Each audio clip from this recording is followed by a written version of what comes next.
So I just learned that on IMDb, if you put a "the" before a title that doesn't have "the" in it, it really fucks up the search. It's like, we don't know what you're talking about. I put in The Curse of Aurore, and it's like, never heard of it. There's no movie with that title ever in existence. Nothing even remotely close.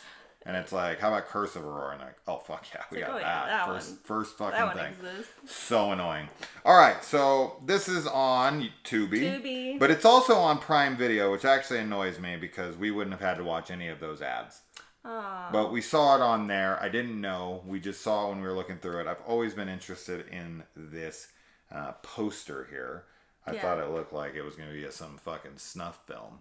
Now, this starts with some real YouTuber that we looked up.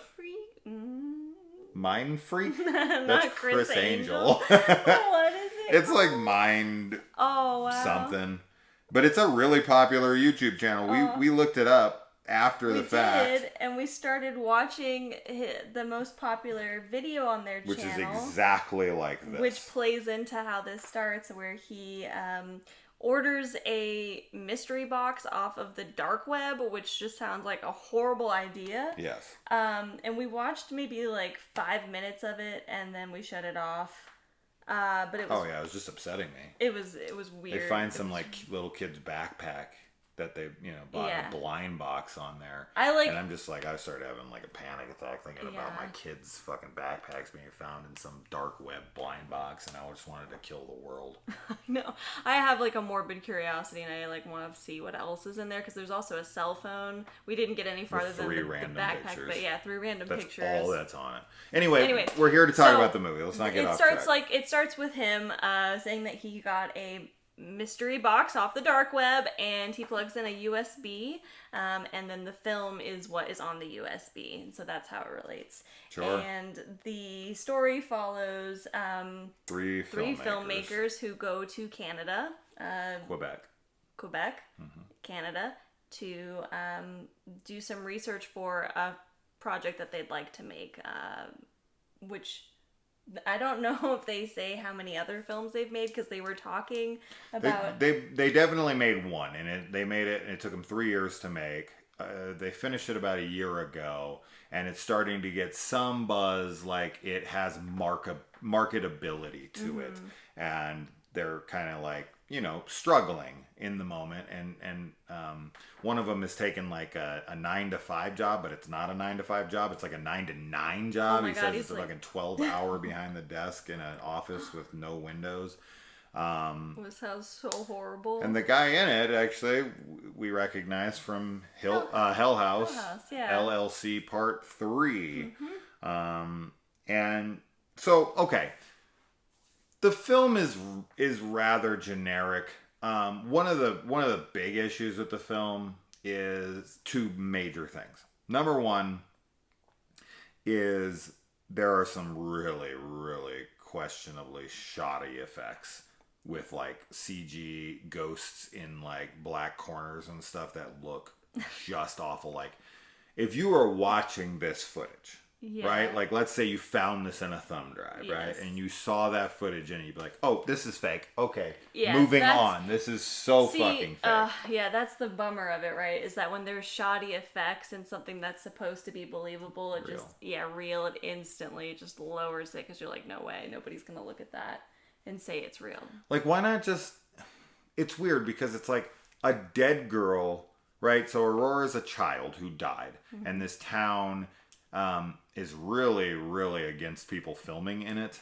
It's very... Really fucking against it. And they're kind of in a foreign land, even though it's Canada, it's the neighbors to the north, it's, it's part of North America. But it's mostly Quebec, everyone so there speaks French, right? So like they feel like they're out of place, right? They're that kind of fish out of water scenario here. And so... and their friend is not helping their matter by stealing every fucking thing. Oh my god, they bring this... I wanted to break this kid's fucking hands so he could stop stealing everything. And the fact that his friends were like kind of giving him shit, but like Not really. They're kind of like, oh man, you shouldn't have done that. Anyway, let's get back to fucking talking about the film and getting high. Bad. It's like, dude, if I went somewhere with someone like that and he was like stealing shit, just the first thing he did, I would have been like, oh hell no. I would have called him out on it so hard. I would have drove him over there and be like, I would have taken him over there like my child and be like, I'm sorry, my child stole something from you and he's gonna fucking issue an apology. And then they'd be like, he's not a child, I'm calling the police. Yeah, but it's like, it's not like he's stealing from like a Walmart or something. Like he's stealing from like people, like individuals and houses and like and small mom and pop shops. Yes. Like it's so uncomfortable. Don't steal from Walmart either. No. But that's less offensive. Yeah. Like it's Walmart. Yeah, it's fuck just Walmart. a huge difference. Sure. So him stealing everything is like essential for how the plot progresses. Sure. Like it triggers different events that happen because of objects and whatnot that he takes or doesn't take. My second biggest gripe with the film is the believability of the actions of the characters in the end of the movie. Mm-hmm. I'm just sitting there like, there's no fucking way. There's no way. Yeah. The way they like react and the way they kind of are like lured into things, you're like, come on. It's ridiculous. And the level of skepticism by one of the characters is just ridiculous. Mm-hmm. It's like, dude, what else do you have to see, bro? Let's go now. Like, come on. Like, we're past that stage of the film. Yes. So, I don't know. The acting is fine for the most part, right? Like, there's some here and there, but I would say it's fine. It's totally fine. The film is fine. I think it's a very standard found footage film. Yes. It's not egregiously terrible. It's not wonderful. It just kind of falls somewhere in the middle, and then there's parts that bring it down to a little lower than that, where you're kind of like, ugh. Like, this could be fine if you didn't have that shitty effect, and the characters weren't just doing ridiculously stupid things in the end that you're like, come on, you can do better than that. You can write them better than that. Because they are not talentless idiots who are like, oh, I don't really have anything to get from them, so I don't know, just make them do this and then let's just end the film and be done with it. It's like, no. Like, come on, man. You made a film. Like, commit to it and finish it right, because this ending is unacceptable. There is some cool stuff in the ending, but as I said, how you fall for certain things as characters, it just makes the audience hate you.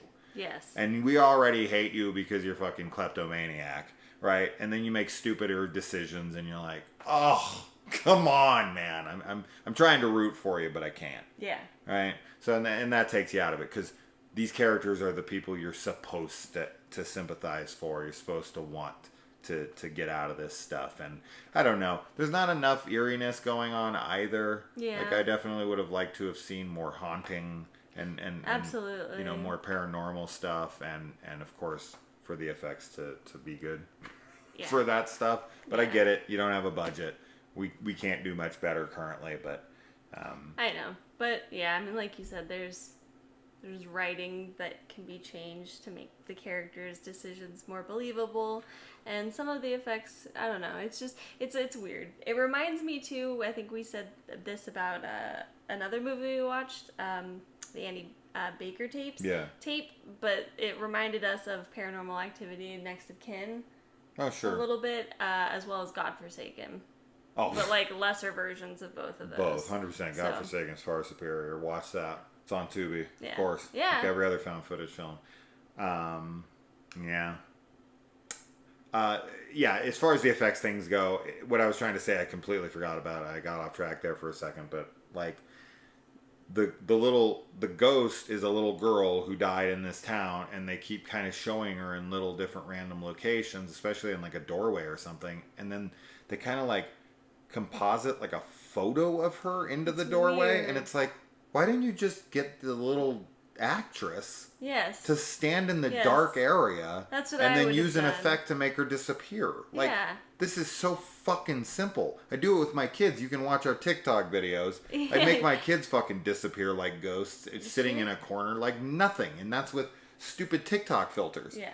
Like, putting like a composited picture of a girl in a doorway and make her try to look like a ghost that's standing there, what the fuck? It was a weird decision. Yeah. Yeah, sure. It's unacceptable to me. We're moving on. Let us know. Don't watch it. Bye. Don't watch.